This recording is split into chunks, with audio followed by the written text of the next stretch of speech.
¿Cómo están? Muy buenas noches, bienvenidos una vez más a este espacio. Como ustedes recordarán, hace pocas semanas hicimos un programa titulado Migración Irregular, la tragedia, que tuvo muchísima acogida, lo cual también pues hubo motivo para hacer un reprise del mismo. Y por supuesto, hoy, como no podíamos hacerlo de otra manera, estamos realizando la segunda parte de este tema, que es muy preocupante para toda la sociedad. Hoy, en esta segunda entrega, revisaremos varias aristas. Por ejemplo, los problemas, las secuelas, las cicatrices psicológicas que deja en los migrantes irregulares iniciar esta travesía. También los peligros inminentes por los que atraviesan. Veremos también ¿cuáles son esos mitos del gran sueño americano que todos esperan alcanzar cuando deciden dejar este país? Y para revisar todos estos temas nos acompañarán en el set nuestros invitados especiales. La primera, Cristina Guayamabe, abogada especialista en migración de niños y adolescentes. Además estará con nosotros también la periodista Lía Salvador, que es miembro de nuestro equipo, Vera a su manera. Y vía Zoom nos acompañará Jorge Luis Sierra, especialista en periodismo de migración y además fundador del Border Center. Así que bienvenidos todos ustedes a la segunda parte de Migración Irregular, los próximos 60 minutos.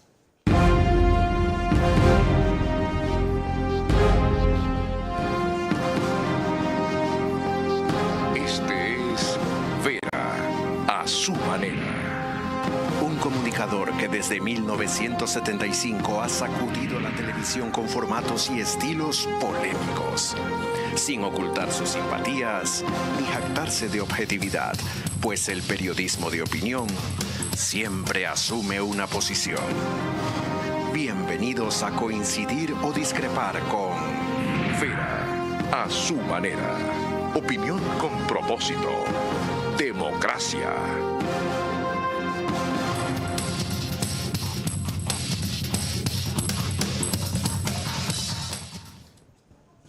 Estamos aquí en nuestro programa, por supuesto, ya con nuestras invitadas. En este caso, la abogada especialista en temas de migración. ¿Cómo está Cristina Guayamabe? Muchas gracias por estar con nosotros, por haber aceptado venir a este programa, porque usted tiene mucho bagaje, digamos, en el tema, especialmente en el tema de niños y adolescentes, esa parte de la... esa parte legal, digamos, tan delicada cuando estamos hablando de temas de migración. ¿Cuáles son los problemas más grandes que usted encuentra en la actualidad con respecto a los niños, a los adolescentes, que es su especialidad, pero también a los adultos? Bueno, primero, muchas gracias por esta invitación. Creo que es súper relevante que la ciudadanía en el país tenga clara la problemática de la movilidad humana, sobre todo en una realidad como la actual que estamos viviendo, en la cual muchos niños y adolescentes están realizando trayectos muy complejos de migración hacia otros países de formas no necesariamente seguras, y muchos de estos niños y adolescentes no están viajando con un referente familiar, sino que lo están realizando solos o no acompañados. Y hay que tener claro un poco este tema de los conceptos. Cuando nosotros hablamos de niños y adolescentes no acompañados, son niños que viajan sin ningún referente familiar. Tenemos muchas veces adolescentes que viajan con las parejas y la pareja es mayor de edad y quiere dársele el cuidado, la tutoría legal a esta persona mayor de edad, cuando bajo ningún criterio la pareja se puede considerar un referente de cuidado. Cuando hablamos de referente adulto para acompañamiento, nos referimos específicamente a los padres, solamente a ellos. No necesariamente. Cuando nosotros hablamos de niños acompañados, es aquel niño o niña o adolescente que viaja con un papá, una mamá, y en el caso de Ecuador, quien ha sido nombrado tutor o tutora ante un juez o una jueza. En el caso de los niños separados, son aquellos niños que viajan con cualquier referente familiar que no sea papá y que no sea mamá. Hay muchas ocasiones en las cuales un niño, niña o adolescente viaja absolutamente sin ningún referente de cuidado. sea papá, mamá, una abuelita, un tío o quien se considere familia en temas de protección para ese niño, niña o adolescente. Y aquí es importante tener claro que la realidad de las estructuras familiares han variado hoy en día.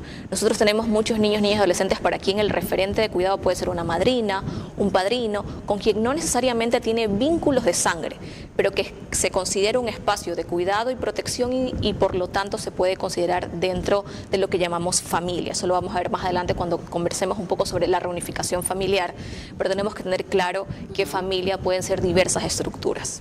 Ahora le damos la bienvenida también a Lía Salvador, además de ser parte de nuestro equipo de Ver a su Manera, es una periodista que por su labor precisamente tuvo la oportunidad de viajar a la frontera entre Estados Unidos y México y realizar una serie de reportajes, motivo por el cual también nosotros nos vimos inmersos en el tema de la migración irregular que, como lo decíamos al principio, tiene muchísimas aristas. Hoy hemos querido hablar sobre las secuelas psicológicas y los problemas que deja esta travesía tanto en adultos como en menores.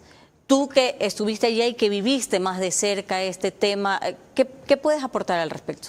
Hola María Clara, ¿cómo estás? Buenas noches. Bueno, para empezar creo que es la falta de datos que no están o están invisibles. Las autoridades no han hecho esto algo prioritario. O sea, tú vas a cualquier lado, tú pides dato, niños están pasando por algún problema, por algún tipo de problema psicológico, por la travesía que ellos han venido a través del Darién, por México, y no hay, María Clara, absolutamente nada, no hay nada, no hay en Ecuador, no hay en Guatemala, no hay en El Salvador, no hay en Panamá, no hay en México. Estados Unidos está haciendo una labor. Creo que lo que mejor se está haciendo es en Estados Unidos, que hay registros de los menores que están ingresando. Precisamente con Cristian estábamos hablando que en el 2023 eran 3.895 niños, mientras que hasta abril de 2024 eran 2.121 niños y hasta junio de 2024 eran más de 2.500 niños que habían ingresado, ya sea acompañados o no acompañados a través de la frontera entre Estados Unidos y México. Y esa es la realidad, no hay datos, María Clara, lamentablemente. Para corroborar también un poco tanto lo que nuestra invitada, la abogada especialista en migración, Cristina Guayamabe, y tanto nuestra invitada también como periodista, Lía Salvador, ha mencionado, tenemos una tercera opinión, y esta es la de Jorge Luis Sierra, especialista en periodismo de migración y también fundador del Border Center. Jorge Luis Sierra, muchísimas gracias por conectarse con nosotros, por estar dispuesto también a compartir su opinión acerca de la migración irregular. Conversábamos que es complicado tener cifras, pero usted a lo largo de los años ha manejado el apoyo a migrantes. ¿Qué nos puede decir con respecto a los migrantes, no solo los migrantes ecuatorianos, que digamos es lo que nos importa mucho más en este día, sino también a los migrantes de los demás países que llegan para tratar de encontrar días mejores y que hacen esa travesía que muchas veces se convierte en una trampa mortal para ellos? No lo escuchamos. Revise por favor si su volumen está en el nivel adecuado para poderlo escuchar.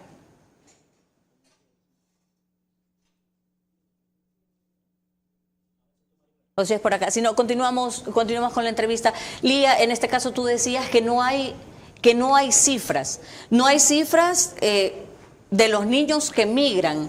No hay cifras de los niños que desaparecen también en estos recorridos. Recordemos que el Darién es tan solo, como mencionábamos antes de esta entrevista, es tan solo el inicio de este recorrido hacia otros países. Solo para especificar, o sea, las cifras de manera general de cuántos niños ecuatorianos, cuántos niños latinoamericanos han ingresado, ya están.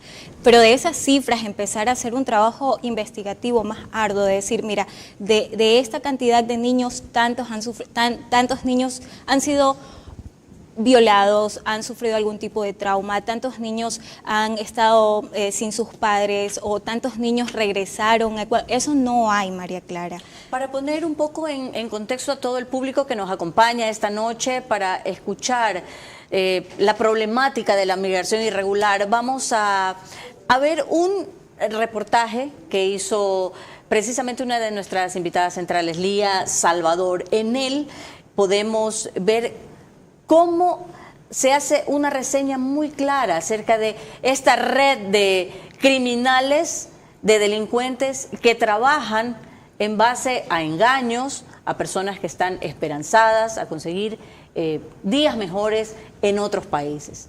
Vamos a verlo. $10.000 paga aproximadamente un migrante ecuatoriano en su travesía irregular por llegar hacia Estados Unidos. Hay quienes lo hacen en avión desde Ecuador hasta algún punto de Centroamérica. Otros lo hacen por tierra, atravesando el Darién. Pero todos deben avanzar hasta México y posterior a eso, dividirse en los distintos puntos fronterizos de ese país con Estados Unidos. Realmente yo vine a Estados Unidos sobre las vacunaciones, que prácticamente son extorsiones hacia los negocios por una situación en la cual, pues, pequeños. Nosotros nos saltamos todo el recorrido en bus, pero fuimos en lancha. Fueron aproximadamente casi 15 horas en lancha, un viaje que yo catalogaría como un infierno. En este caso, el coyote lo único que hizo fue dejarnos en la frontera y nos dijo, esto es Estados Unidos. De nada servía llorar. Y tampoco es que se tuviera el agua o la hidratación necesaria, entonces lo que menos uno quiere es llorar. Específicamente en Guatemala y México es donde más ves violencia contra la mujer, por parte de los cárteles. Pese a las restricciones y el peligro, los ecuatorianos siguen optando por esta vía para llegar a suelo estadounidense. Lamentablemente hemos visto que son miles y miles de ecuatorianos los que cada mes salen desde el Ecuador cruzando el Darién, cruzando las fronteras, cruzando los desiertos, y ahora con la nueva legislación del presidente Biden de limitar el ingreso para migrantes, yo creo que va a haber mucho más problemas. No solo basta contabilizar el peligro centroamericano, la situación en suelo mexicano empeora si la nacionalidad del migrante es ecuatoriana. En México están siendo prácticamente casados los migrantes ecuatorianos porque piensan que porque tienen dólares o porque la economía está dolarizada tienen mucho más acceso a dinero, a capital. Nosotros tuvimos hace 2 semanas un caso que se pagó $70,000 por un rescate de 5 miembros de familia. Por su parte, la administración estadounidense ha mantenido políticas migratorias rigurosas enfocadas en deportaciones y controles fronterizos, además de implementar estrategias de inteligencia para identificar y detener a los coyoteros. También tenemos oficiales de inteligencia. Ellos trabajan de ropa civil.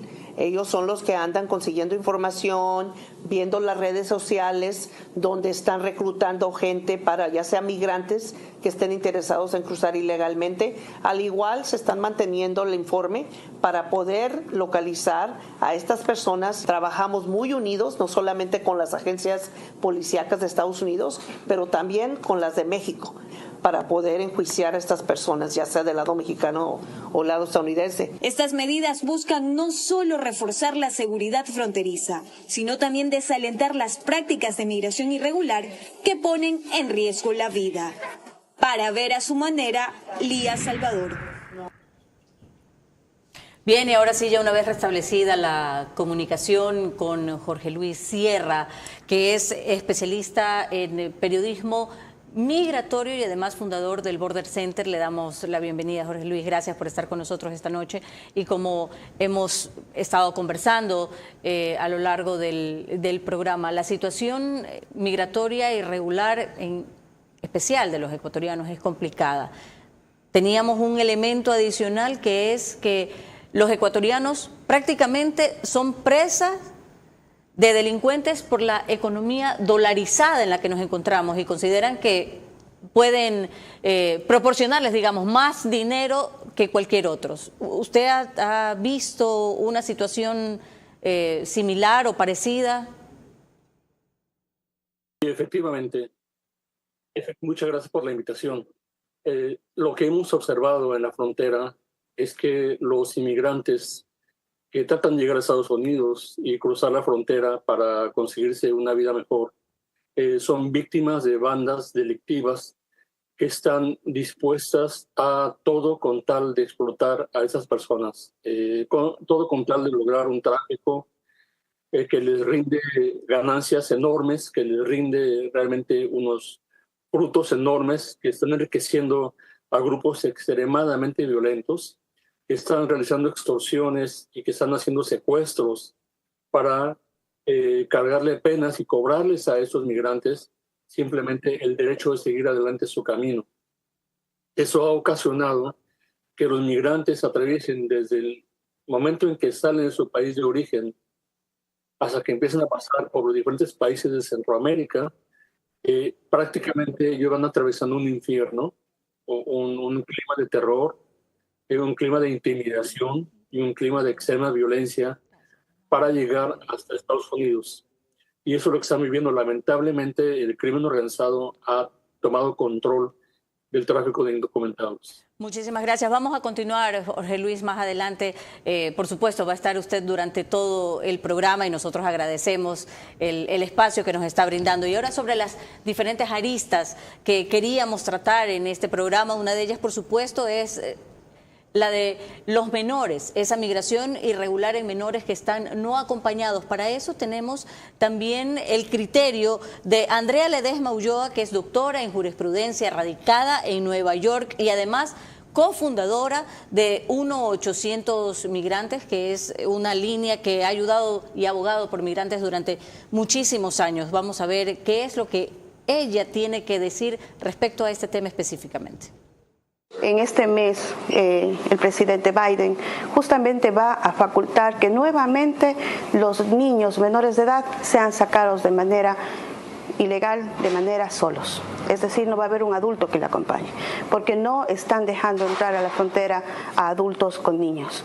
Están dejando entrar a la frontera solamente a niños que van solos. Están arriesgando la vida de los menores de edad, están arriesgando a tener a los niños como tuvimos hace 2 años, a un niño de 4 años ecuatoriano diciendo por favor no me dejen. Están arriesgando no solo psicológicamente, sino qué le puede pasar. El hecho de pasar la frontera, al niño le pueden violar, le pueden matar, le puede ocurrir absolutamente todo, o lo que tenemos actualmente acá en los Estados Unidos. Niños que venían tal vez con algún papel o que venían con alguna carta para que algún familiar les reciba acá, pero se perdió en el viaje. Y tenemos a niños que no sabemos el paradero de dónde están los padres y que las autoridades están haciendo las gestiones necesarias para tratar de ubicar a esos padres.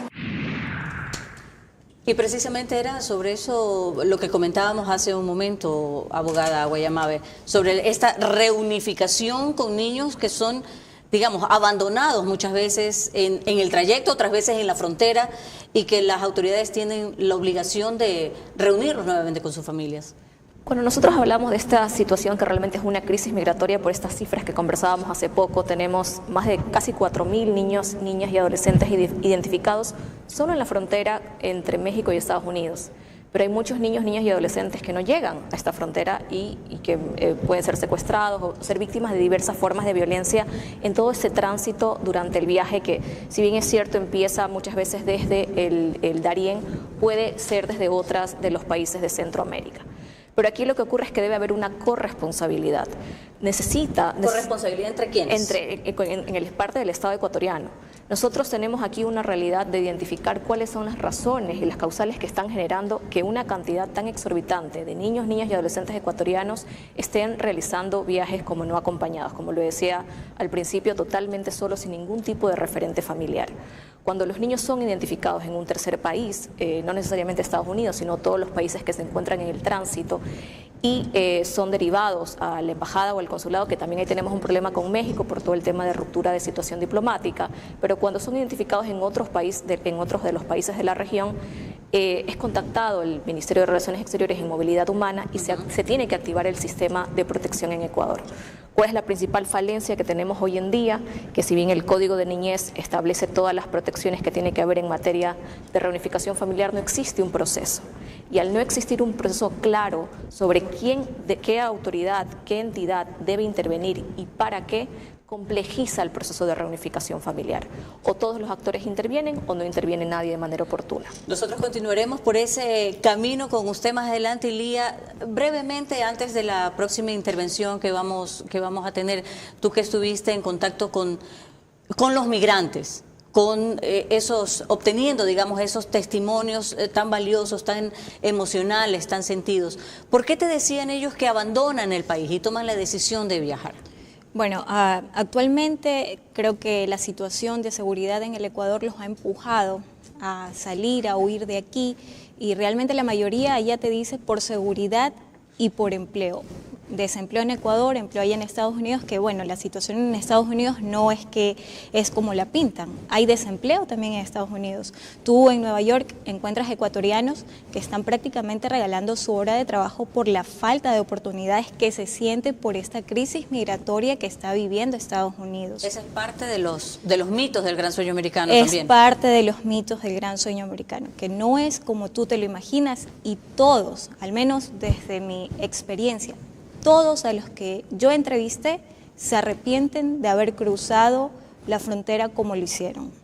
Vamos ahora a observar la opinión y a escuchar la opinión de una psicóloga clínica que además es presidenta del Colegio de Psicólogos Clínicos de la SUAY y colaboradora del Frente Unido de Migrantes. Ella es la doctora Mónica Ulloa y nos habla acerca de los problemas más grandes que quedan marcados en la mente y en los corazones de los migrantes.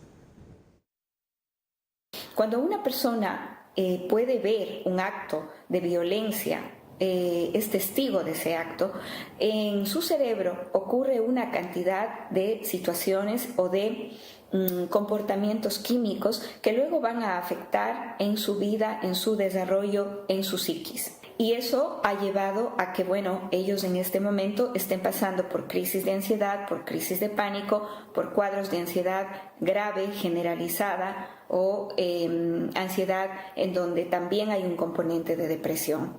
Es muy importante tomar en cuenta que hay pacientes que han venido a consulta o han ido a consulta debido a que han tenido pesadillas, esos sueños de terror que genera el hecho de haber visto este tipo de escenas en su vida. Vamos a conectarnos nuevamente con Jorge Luis Sierra, especialista en periodismo de migración, para consultarle algo breve. Entre los migrantes que ustedes han atendido en el Border Center, ¿hay registros, digamos, de acoso, de violación, de un sinnúmero de, digamos, peligros que han transitado los migrantes en estas rutas peligrosas? ¿Ustedes tienen algún tipo de registro? ¿Ustedes tienen algún tipo de mecanismo para poder obtener esta información? ¿O pasa como siempre, que, digamos, tanto como los migrantes son anónimos, también la información falta?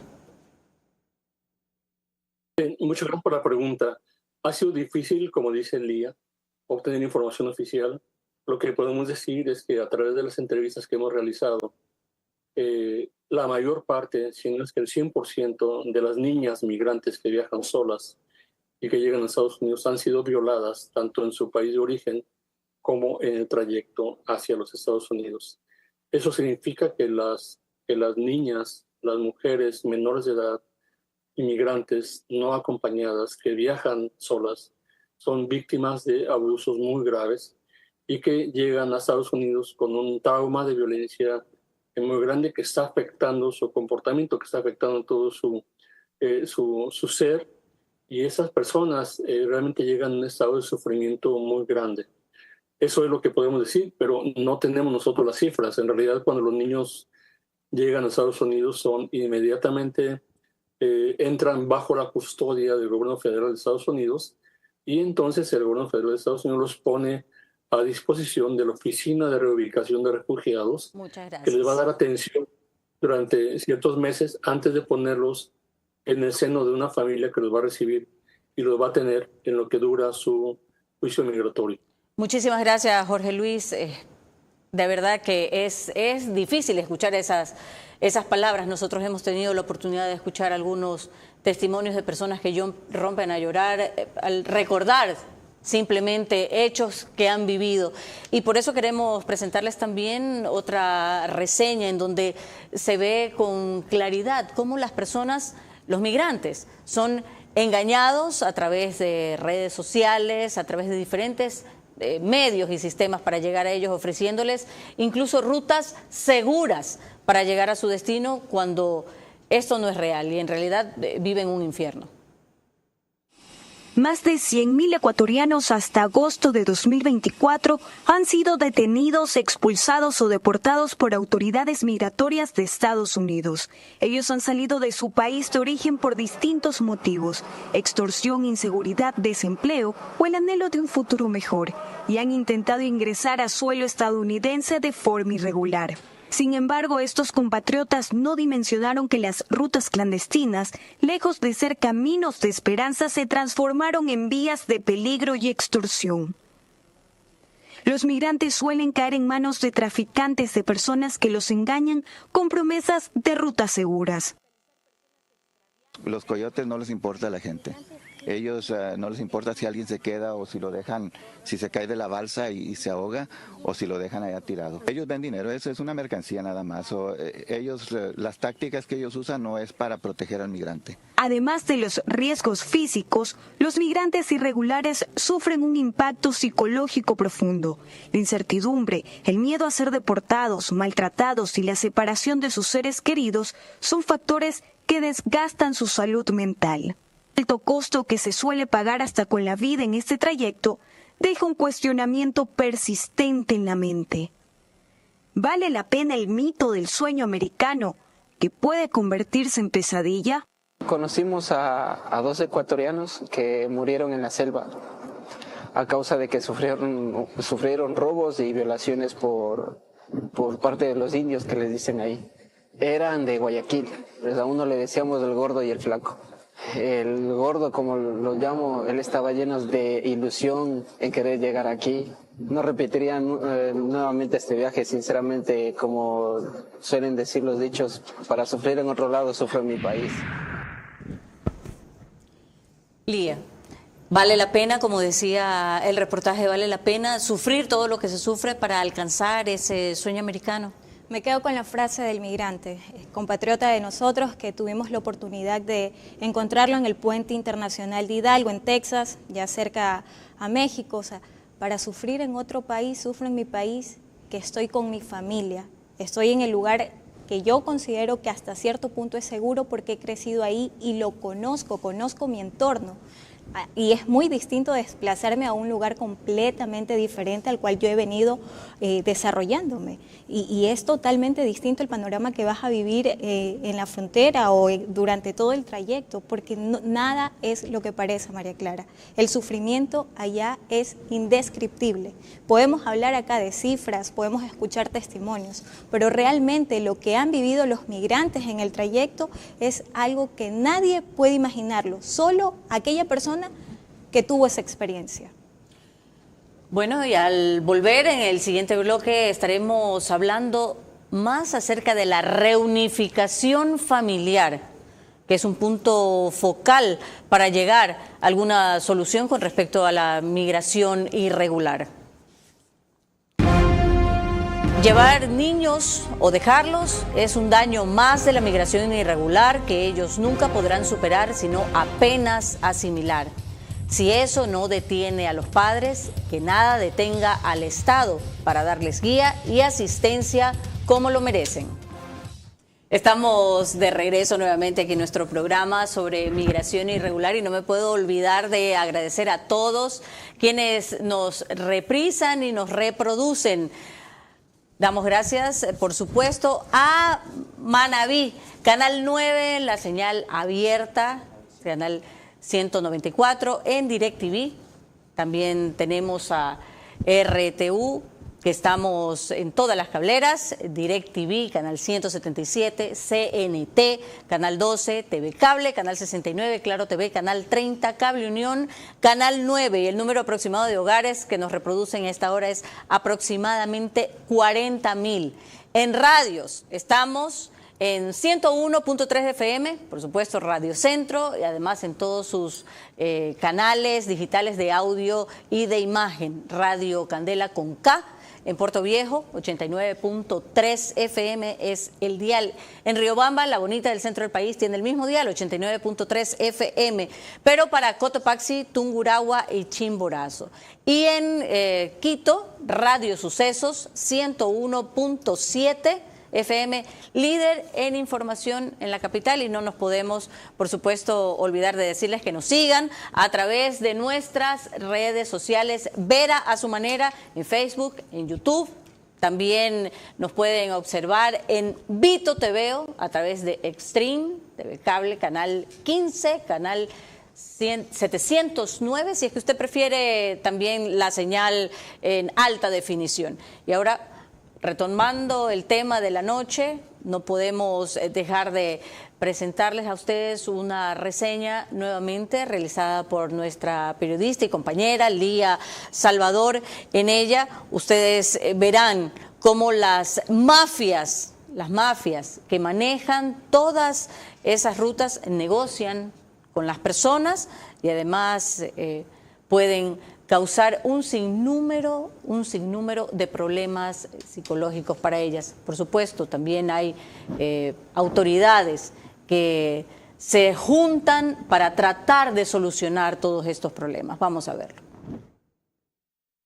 Posee un paisaje árido y desértico que desafía la vida. Es un puesto crucial en el trayecto hacia el norte de Estados Unidos para muchos migrantes. Pese a tener un puesto de control fronterizo, hay quienes deciden tomar esta vía para evitar a los agentes del Border Patrol, sin imaginarse que muchos de ellos terminan en un lugar en particular, su cementerio, el cual se ha vuelto característico por ser aquí en donde entierran a los cuerpos que son hallados y que no son identificados. Terminan los animales comiéndose los restos humanos, lamentablemente, y entonces se esparcen todo y a lo mejor se puede lograr identificar si fue una mujer o si fue un hombre, o por la ropa. A veces, y muy pocos migrantes portan identificaciones y entonces pueden comunicar a un consulado cercano que un entierro, y ahí estaba ya abierta el pozo, y ya estaban 4 sillas vacías y no había nadie para despedir al migrante, y era un John Doe.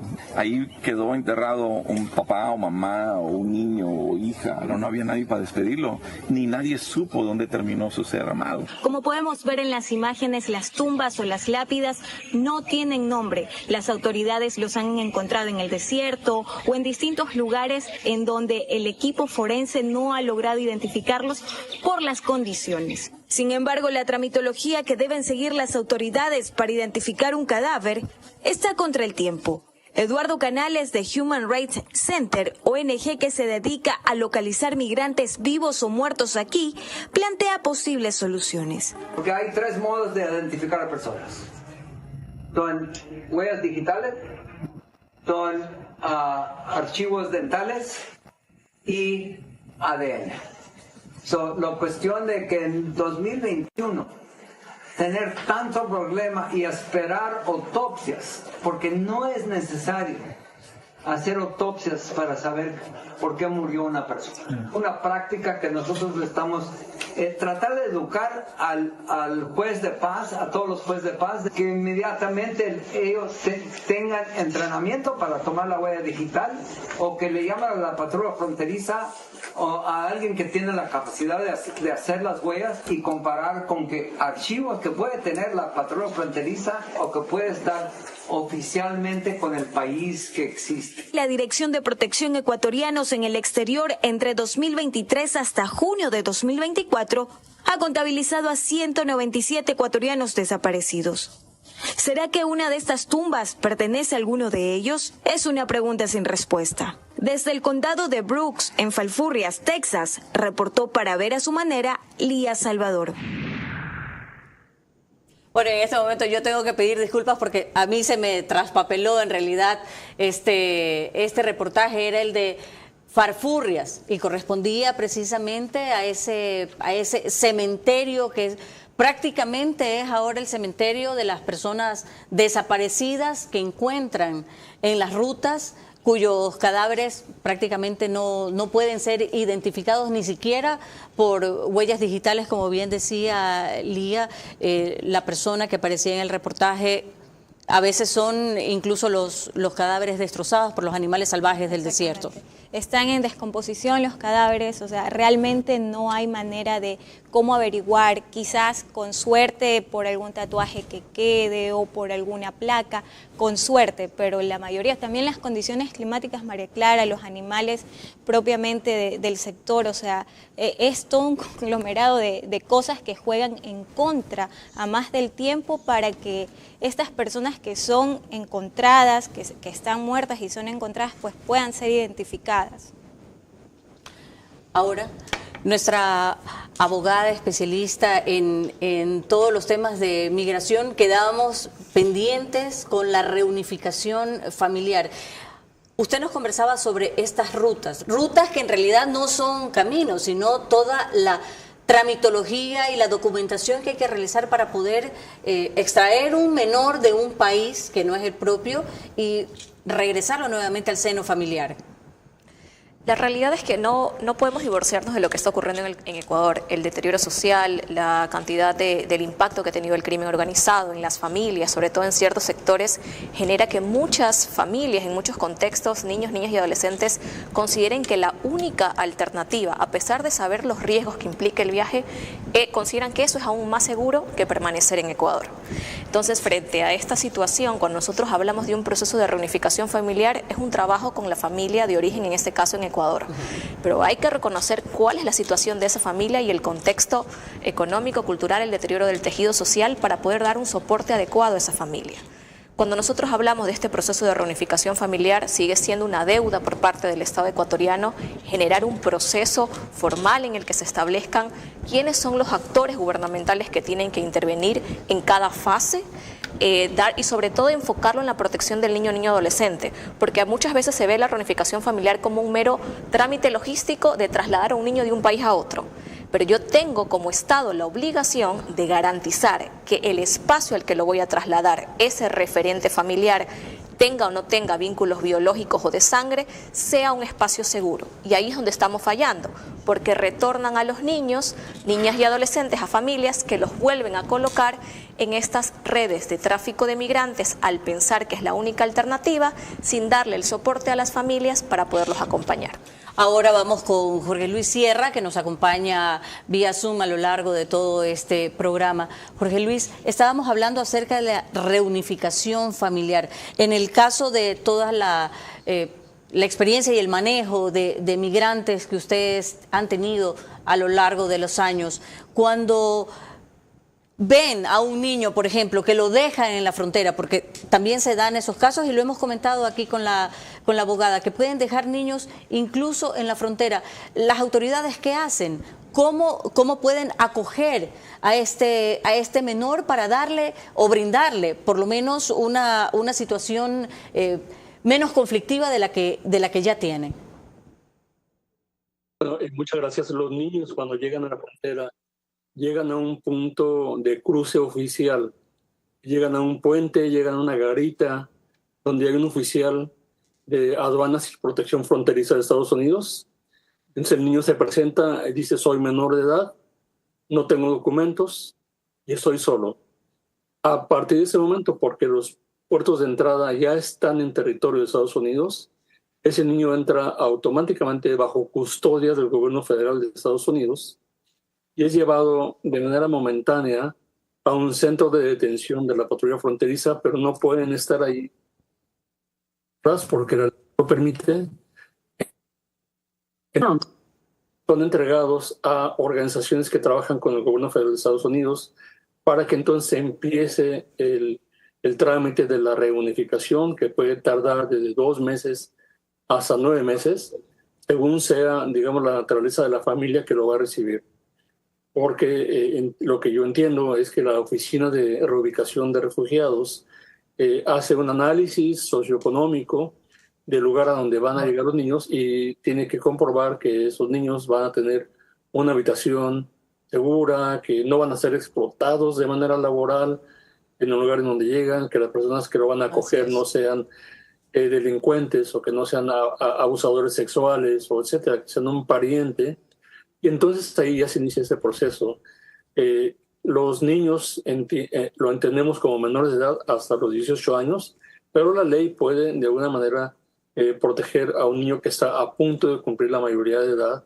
Gracias. Si es que cumple esa mayoría de edad estando bajo custodia del gobierno federal. Muchísimas gracias. Continuaremos más adelante. Por supuesto, en el siguiente bloque tendremos un aporte más de la doctora, la psicóloga clínica Mónica Ulloa con respecto a las cicatrices mentales que quedan en los migrantes.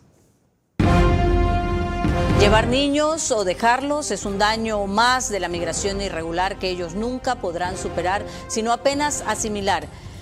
Si eso no detiene a los padres, que nada detenga al Estado para darles guía y asistencia como lo merecen. Estamos de regreso nuevamente y les recuerdo que este programa lo pueden ver a través de OnePlus, canal 14, el mismo número en todas las cableras, lo reproduce Extreme TV Cable y CNT, además de Claro TV, solo que 48 horas después, en horario de 6 de la mañana. El periódico digital, además, en vivo, lo reproduce en su portal y en su página web principal. Y en el oriente, Nina Radio 104.7, lo reproduce también, pero 24 horas después en el horario de 13 horas para el Puyo, para el Napo y para provincias cercanas. Regresando al tema que nos reúne esta noche sobre la migración irregular, tenemos una última intervención de la psicóloga clínica Mónica Ulloa. Ella habla acerca de todo tipo de problemas psicológicos que acarrea la migración irregular, como depresión, psicosis, incluso lleva a los migrantes a medicarse con psiquiatras. Son seres que necesitan que se les rescate, que se necesita escucharlos, buscar una manera, una herramienta, procedimientos para poder ayudarlos en la medida de lo posible. Muchos de ellos necesitan atención psicológica, atención psiquiátrica, atención social inclusive. Ahora, con toda la cantidad de personas que han migrado en estos últimos meses o este último año, la situación ha empeorado. Y ciertamente, aunque hayan muchísimos mecanismos para encontrar profesionales de la salud mental que estén dispuestos a proveer de ayuda, también es complicado abastecer a este gran número de personas y sobre todo de llegar a ellos, porque muchos de ellos están en forma anónima, están en casas de familiares y no es posible a veces recuperar a todos o saber en dónde se encuentran para poder llegar a ellos con las necesidades, cubrir las necesidades psicológicas que ellos necesitan. Bien, una vez he escuchado esto, abogada Guayamabe, ella mencionaba la situación de anónimo de los migrantes. Esto dificulta quizás un poco más el tratar de hacer esta reunificación, no el menor hacia la familia de Ecuador, sino cuando el menor queda en la frontera, con los migrantes que ya están en el país de llegada.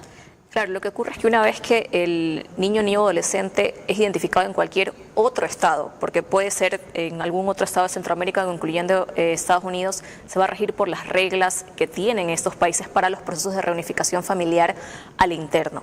De ahí la importancia de que el Estado ecuatoriano, a través de sus embajadas, sus consulados, se trabaje de manera coordinada bilateralmente con los países donde principalmente son identificados niños, niñas ecuatorianos.